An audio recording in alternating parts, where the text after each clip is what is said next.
Hello everyone, my name is Austin Shaner and welcome back to my channel.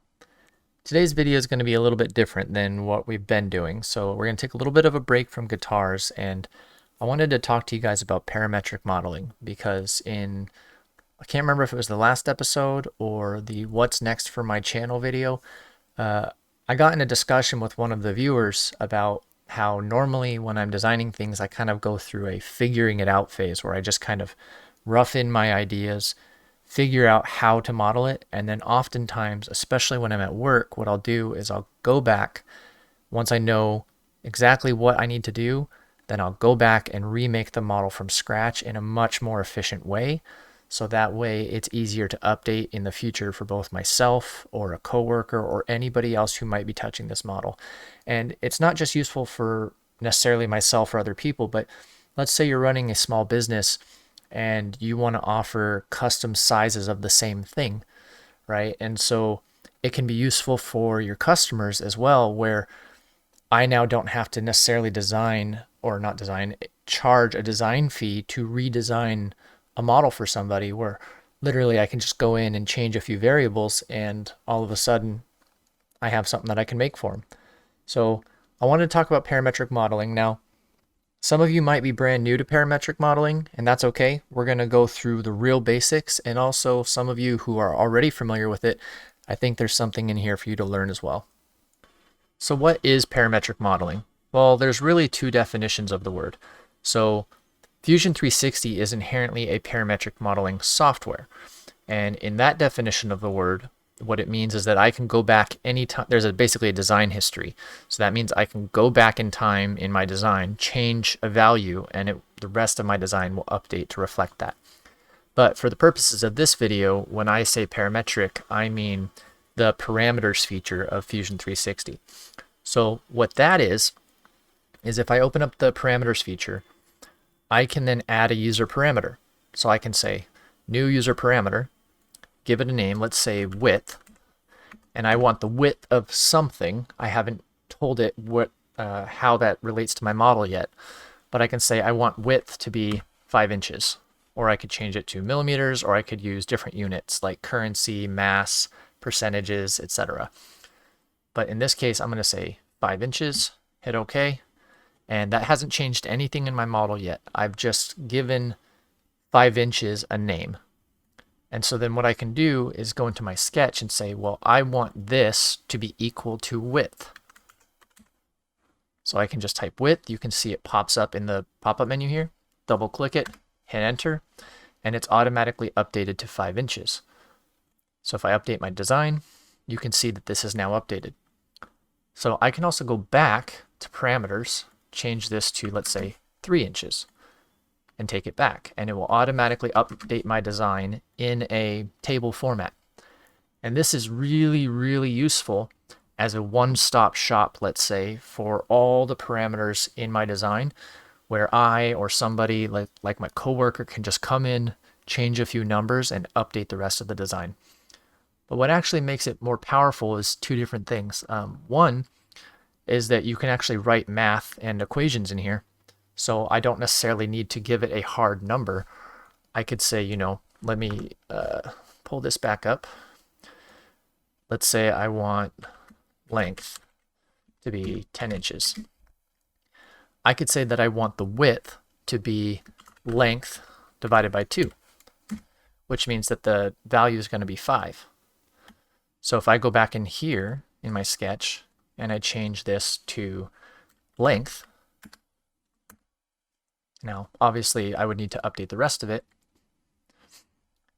Now, this is always going to be, as long as I don't change this, this is always going to be half of whatever this is. So I can say 5 inches, or let's say 7 inches, and it's always going to stay in scale. And so that's really, really useful. Now, the other thing is kind of a different way of thinking about this is sometimes if you're writing, let's say you're using Excel, for example. I apologize for any of you who's watching this who aren't particularly good with Excel, and that's okay. But let's say you're writing an Excel formula that says C9 minus D8 equals B5, right? Or equals 28, instead of looking at that and having some unknowable reference, so what does C9 mean? What does D8? What do these actually mean? Now I have to go find where those values are. You could give them a name and say project cost minus savings equals this number, right? And so you can then, instead of writing out numbers that you have no context to, you could actually basically write strings of sentences. So in here, I could say, I want this to be equal to width times 2 minus length times 2. And that's much easier to digest than, 5 times 7 minus 3 times 5, whatever that happens to be. So, of course, the natural, normal way to model is to hard dimension everything, right? And then, so like if I draw my history back, I can then build a block, cut my holes, fill it, chamfer, call it a day, but then nothing is actually related to each other. What the power of the parametric modeling is, if I pull up my other design where I've actually applied this, and I say I want my hole diameter to be 0.25 inches, it updates all the hole diameters. And then I can say internal spacing, I want to be let's say 0.125 inches. So the spacing between these holes is 0.125. And then I could say, well, I want the external spacing to be 1 inch. And the external spacing will change, but nothing else will. And let's say I wanted 5 columns, or let's say 10 columns by, let's say, 1 row, right? Let me make the external a little smaller. So let's go back to 0.5. And then I could say, well, what if I want only a 2 by 2 square? That'll work. And what if I only want a 1 by 1 square? Well, that can actually work too. Now, that's actually an interesting thing, because a lot of videos online that's tried to explain this actually has trouble with a pattern of 1, because if you make a rectangular pattern, typically you want more than 1. And so oftentimes when people are doing this, the model tends to break whenever you change it to 1 by 1. But I've actually found a way to fix that. And so that's why I said some of you who are familiar with parametric modeling might actually find something useful in this video. So, and then I can also change my outside radius. So like, let's say 0.25. Actually, I think that was already there, 0.5 or 0.125. And then I can change my chamfer, let's say to a 1/16 of an inch, etc. And it will apply that globally across the whole model. So what I'd like to show you guys today, I apologize for the long intro, but what I'd like to show you is how to get this. So let's go ahead and get started. So let's go ahead and open up a new design. And let's make that project that I just did. So let's open up a new sketch on the top plane. And I'm going to go ahead and give myself my first circle. So I'm just going to go ahead and give it a dimension for now, but we'll change that in a minute. And then I know that I want to have a square. And eventually I know that I want to pattern these up, right? This way, etc. So we just need to dimension 1. We don't need to dimension all of them. We need to dimension our first one that everything is going to be patterned off of. So I'm going to give myself a construction line from here to here and here down. Do the same thing this way. Like that. And then I'm going to make these two equal. Now, they don't have to be equal depending on your design. I know for this project I want them equal. And I'm going to give that a dimension. Let's just say 0.25 for now. And then this is what's going to expand as we change our dimensions. So this is going to stay fixed, but this is going to expand. So now I need to go ahead and give myself some parameters. So let me pull this up here. Okay. So user parameters, we need to add one. So the first thing we want to know is what's the hole diameter. You can't have spaces in the string here, so it's common to put like an underscore. So hole diameter. And I'm going to say 1 inch. Actually, let's do 0.5 inches. Okay. And then we also want to know the spacing between the holes. So let's go internal spacing. And we'll do 0.25 inches. And then we also want to know the external spacing. So this one right here. So let's add another variable called external spacing, and we'll make that 0.5 inches so we know we did it right. Okay. And then we want to know how many rows and how many columns of this pattern we want to create. So I'm going to go columns, and I'm not going to use inches. In this case, I'm going to say no units because I just want it to be number 1. I don't want it to be 1 inch or 2 inches. I just want to say a value of 1. So change it to no units, and I'll go columns 1. And then I'll do the same thing for rows. This, go no units, value of 1. Of course, we can update that. And then I know, well, you don't have to do this at this point. I know from my design that I'd like to define the outside radius and the chamfer, but I can go ahead, I'll save that for a minute. So now all we need to do is we've defined these variables, so now we need to apply them to our sketch. So this needs to be hole diameter, enter. And then this needs to be the external spacing. So these two are going to be external spacing. So I can just click that dimension, external spacing. Yep, that's what I want. Okay. And then this one, we don't actually have a variable for yet. Undo. This one, we don't have one yet. So let's go ahead for now, and let's go ahead and extrude this. Let's go -1. Now, I didn't give that a height variable, so I can come back in if I want to have that variable in here, so I can say height equals 1 inch. Come back to my extrude, and inside the extrude panel, instead of typing -1, I can say negative height, and it will end up being -1. So now what I want to do is get my pattern in place, right? So I can go create pattern, rectangular pattern, and I say I want to take not feet. Yeah, you can do features. You can do faces. So if I wanted just these faces, or if I wanted bodies, etc. But I could say features, and I want, actually in this case, I'm going to do faces. Faces, and then I want to say spacing. So the difference here is that you can either dimension from the first hole to the last hole, or you can dimension between the holes. So in this case, because it's expanding, we want to dimension between the holes. So I'll go distance type spacing, and then I can go quantity. That would be rows. Actually, I need to give it direction. So I want to go this direction and this direction.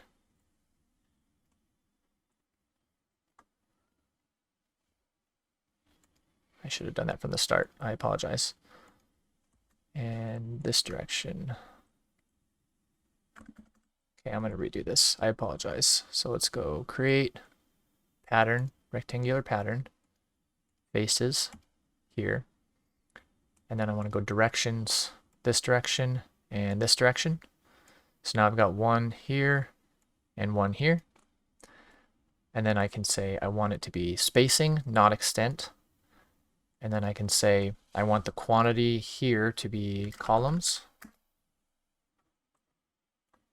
So that was columns was 1. So let's go back and double check that. So currently we have columns listed to 1. So let's go back to our rectangle and say columns, and the quantity in the other direction we want to be rows. So that changed it to 1. So let's go back for a second and change our columns to 3.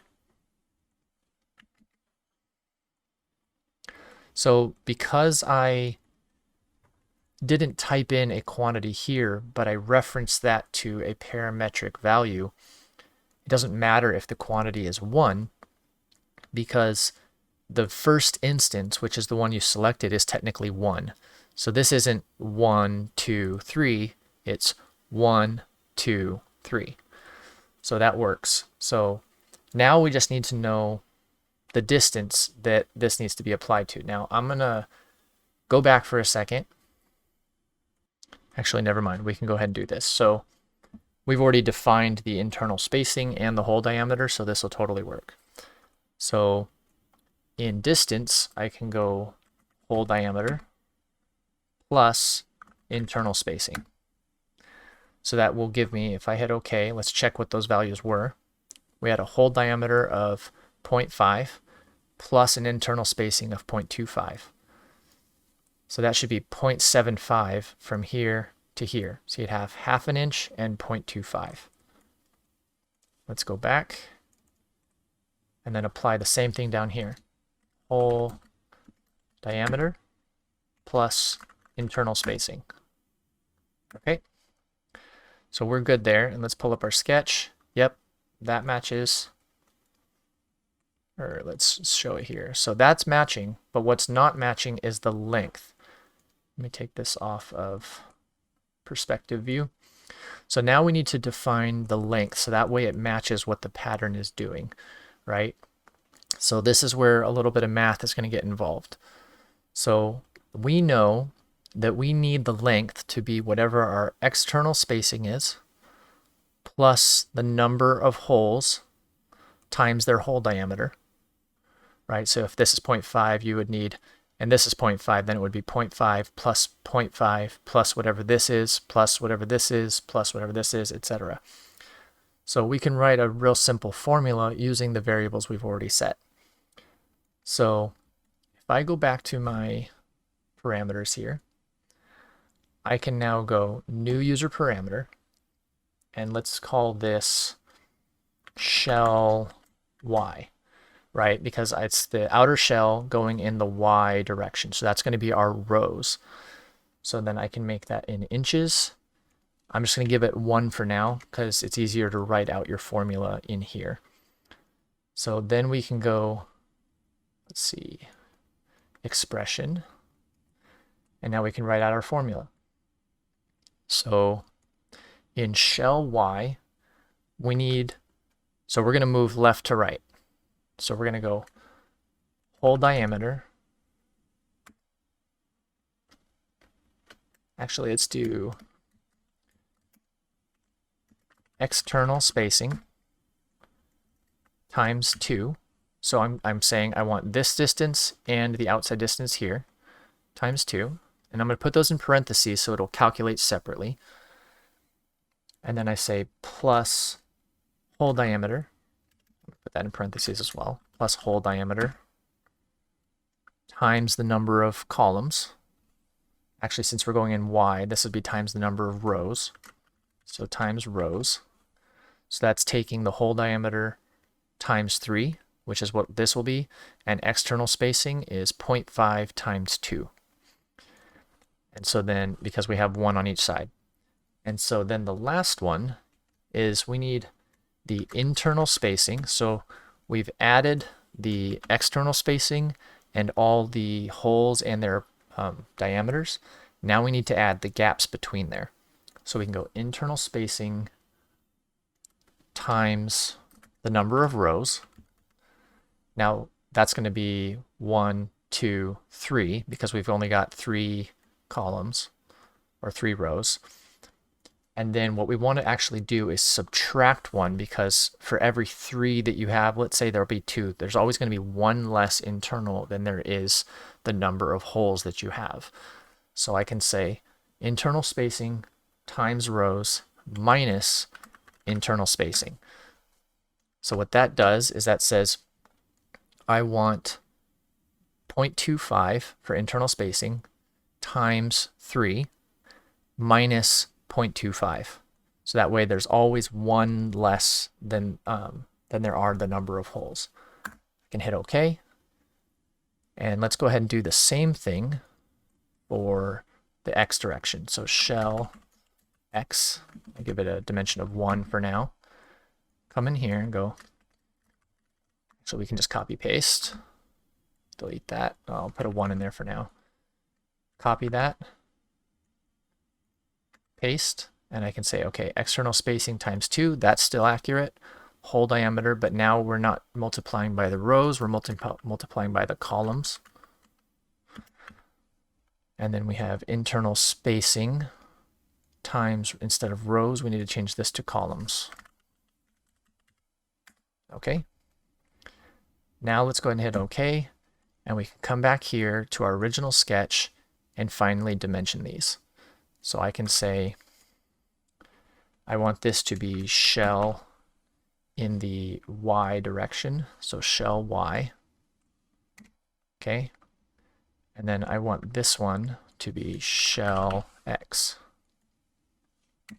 Hit OK, finish, and now everything's symmetric. So if I come back in to the parameter space and I say, well, I want this hole to be 1 inch. Well, now it's maintaining 1. It's adding in the distance between these holes -1, because otherwise it would put it over here. And then it's adding in 2 of the external spacings. So I can go, I want 1 column by 1 column, right? Or I can go, I want 5 by 5, or whatever you want it to be. And then I can say I want the external spacing to be 0.25 or 2 inches. Doesn't matter. So 1 inch. And so all these are controlled. Now, here's where it would be a good time, if this is basically your finished design, but you want to add fillets and chamfering, this is a great time to do that. So now I can go add fillet to this corner, this corner, this corner, and this corner. And let's say 0.25. Now I can give that fillet a parameter as well if I want that to be adjustable. So I can come up in here and go fillet 0.25, or let's do outside radius. Okay, come back to that fillet, and I can type outside radius instead of 0.25. Same thing, but now it's adjustable in this space. So outside radius, let's say 0.5 or 1 inch. So you can see it's updating live. And now let's say I want to apply a chamfer to this edge and this edge. You might be able to get away with doing the whole face. Let's actually try that. Let's see what happens.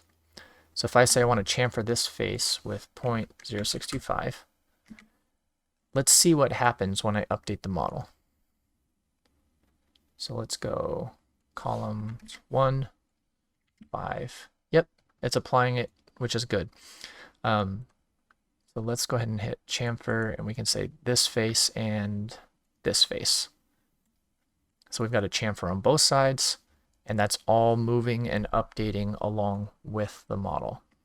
So if I do 1 by 1, you can see that it's maintaining all of that. So I also want to show you one other thing, and then we'll call this video a wrap for now. There's a lot more you can do with parametric modeling, but this has been a good example. Is what if you didn't want to select that face for some reason because there was another feature on here that you didn't want a chamfer on? So if that's the case, let me unselect these faces. And let's say I wanted these two right here to be different than the rest of the face. So let's say I wanted this chamfer to be a 32nd and this one to be 0.0625. So I can go 0.0625 on that one. But now if I try to apply a chamfer to this face, it's going to try to overwrite this one, which we don't want. So I can actually go back right before my pattern, and I can chamfer that original hole. So let's go ahead and do 0.0625. And actually, let's give that a parameter. So chamfer hole of 0.0625. And let's add another one. So chamfer edge of 0.03125. Okay, so let's go back to this one and type in chamfer hole. Got it. And now bring back your rectangular pattern, open it up. And so we don't just want that face, we also want this face. Or if you did it as a feature, you could say that feature as well. Hit OK, and now that's been projected to the rest of it. So because you were, or not projected, it's applying a pattern to the rest. So because we said we want this face and that face, all of it's moving to everything. So then I can just go back to fillet, chamfer, and everything's been updated. And actually I want to do the bottom side too. So if I go back to this chamfer and I chamfer the bottom edge of that as well, come back to my rectangular pattern, and I say I want to add in that face as well. And now the bottom side is chamfered just the way we wanted. And now they're also independently controlled. So on this chamfer, for the outside edge, I can say chamfer edge, and those can be changed separately. So let's go back to the parametric and say, well, what if I want that to be 0.25 inches, like a real big chamfer? There you go. These maintain the same, but everything else updated along with it. So that has been a pretty brief introduction to parametric modeling. But again, the real power of this tool, other than the obvious, is that not just you can go back and update your model or have an easy reference, but other people, it can impact your customers. It can also make it really easy to understand what's going on in the model. So if I come back to my change parameters, somebody else can read this. Instead of having a string of numbers in here, I've actually given it names. So I can say that, yes, I've taken the external spacing, which is here, times 2, plus hole diameter times the number of rows, plus the internal spacing times the number of rows, minus 1 internal spacing. And so you can read that out as a sentence, and somebody who's never touched your model before might be able to understand what's going on. So hopefully that was a fairly quick video. I know it still took us a little while, but if you guys have any questions on parametric modeling, I'd be happy to try to answer them in the comments below. But otherwise, thank you for coming, and I hope I'll see you in the next project.